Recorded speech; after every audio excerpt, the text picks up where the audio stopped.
বন্ধুরা, তোমরা অনেকে কমেন্ট করে জানতে চেয়েছিলে আমি যে মাইকটায় ভিডিও বানাই, মনে এই যে আমার যে মাইকটা আছে, এই মাইকটা কিভাবে মোবাইলের সাথে যোগ করা। আর ইদানিং যে মোবাইলগুলো বেরোচ্ছে এই মোবাইলে কানেক্ট করা খুবই সহজ।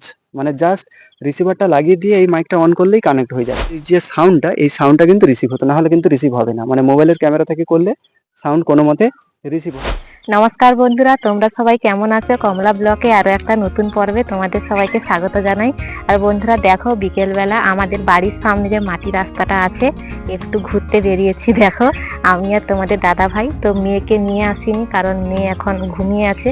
তো মেয়ে বাড়িতে ঘুমিয়ে নেই, মেয়ে কাকিমাদের বাড়িতে ঘুমিয়ে আছে, সেই জন্য ভাবলাম যে কিছু ভিডিও করব। তো দেখো, এখানে এসেছি। তো আমাদের এদিকে আগে 2-3 দিন আগে এত বর্ষা হয়েছিল। তো দেখো, রাস্তার ধারে একটা মাঠ আছে, মাঠে দেখো পুরো জল ভর্তি। তো জলটা একটু কমে গেছে, তো এখনো জল আছে, কিন্তু আজকেরও প্রচুর মেঘ উঠেছে। তো মনে হয় আজকের বর্ষা হতে পারে। প্রচুর মেঘ, সকাল থেকে মেঘ ডাকছে। বন্ধুরা, তোমরা অনেকে কমেন্ট করে জানতে চেয়েছিলে আমি যে মাইকটায় ভিডিও বানাই, মনে এই যে আমার যে মাইকটা আছে, এই মাইকটা কিভাবে মোবাইলের সাথে যোগ করা হয়। এখন তোমাদের দাদাভাই সবকিছু বলবে, তোমরা পুরো ভিডিওটি দেখতে থাকো। তো দেখো বন্ধুরা, এই যে মাইকটা, এটা K9 মানে মডেল। তো এই মাইকটা আমরা ফ্লিপকার্ট থেকে নিয়েছিলাম। মানে এখানে পাশাপাশি যে ইলেকট্রিক দোকানগুলো বা মোবাইল দোকান আছে, এখানে কিন্তু এই মাইকটা পাওয়া যায়নি। তো এই যে মাইকটা, এই মাইকটা কীভাবে ব্যবহার করতে হয় তোমাদের আগে বলে দিই। এই মাইকটা মোবাইলের সাথে মানে কানেক্ট করতে হয়। তো এটা অন করলে এই যে আলো জ্বলছে দেখতে পাচ্ছ, সবুজ আলো। তো সবুজ আলো জ্বলবে, আর মোবাইলের পেছনে একটা রিসিভার লাগানো থাকে, সেই রিসিভারে লাল আলো জ্বলবে।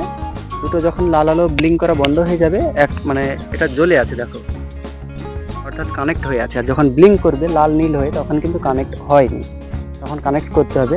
আর কানেক্ট করার যে প্রসেসটা, সেটা কিন্তু মানে বিভিন্ন মোবাইলে বিভিন্ন রকমের হয়। যেমন ধরো ইদানিকে যে মোবাইলগুলো বেরোচ্ছে, যেগুলো টাইপ সি মানে চার্জারের জ্যাক যেগুলো, সেগুলোর ক্ষেত্রে কিন্তু কোনো সমস্যা হয়নি। রিসিভারটা জাস্ট মোবাইলের চার্জারের যে সকেটটা আছে ওইখানে লাগিয়ে দেওয়ার পর এটা অন করলে অটোমেটিক কানেক্ট হয়ে যাবে। আর আগে যে মোবাইলগুলো থাকতো, সেই মোবাইলে কানেক্ট করতে একটু সমস্যা হতো।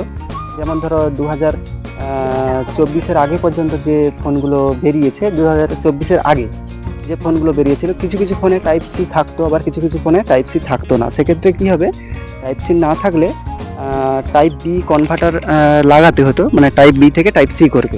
মোবাইলের ক্যামেরা থেকে যে ভিডিওটা করছি, এই মোবাইলের ক্যামেরা থেকে সরাসরি কিন্তু ভিডিও করা যেত না। তখন ওপেন ক্যামেরা বলে একটা অ্যাপস ছিল, ওইটা মানে ডাউনলোড করে তারপরে ওইখান থেকে ভিডিও করতে হতো। ওখানে অডিও সোর্সটা আছে, অডিও সোর্স এক্সটার্নাল বলে আছে, ওইটা করলে তারপরে এর যে সাউন্ডটা, এই সাউন্ডটা কিন্তু রিসিভ হতো, না হলে কিন্তু রিসিভ হবে না। মানে মোবাইলের ক্যামেরা থেকে করলে সাউন্ড কোনো মতে রিসিভ হবে না। আর ইদানিং যে মোবাইলগুলো বেরোচ্ছে, এই মোবাইলে কানেক্ট করা খুবই সহজ। মানে জাস্ট রিসিভারটা লাগিয়ে দিয়ে এই মাইকটা অন করলেই কানেক্ট হয়ে যাচ্ছে। যেমন ধরো আমি মোবাইলটা নিয়েছি রিয়েলমি 14T, এই মোবাইলটাতে কানেক্ট করা খুব সুন্দর সুবিধা হচ্ছে। আর আমার কাছে আগে একটা রেডমি ফোন ছিল, ওটাতেও খুব সুন্দরভাবে কানেক্ট করা যেত। কিন্তু এর আগে যে কটা ফোন ব্যবহার করেছিলাম, ছোট ফোন, বড় ফোন, ওগুলোতে কিন্তু কানেক্ট করা খুবই সমস্যা হতো। ওপেন ক্যামেরা না ব্যবহার করলে কিন্তু কানেক্ট করা যেত না। আর তোমরা যে ফোনগুলো এখন যারা ফোনগুলো কিনছো, তাদের ক্ষেত্রে কিন্তু এই মাইক কিন্তু খুবই ভালোভাবে কাজ করবে, কারণ এই মাইকগুলো এখন সাপোর্ট হচ্ছে ভালো।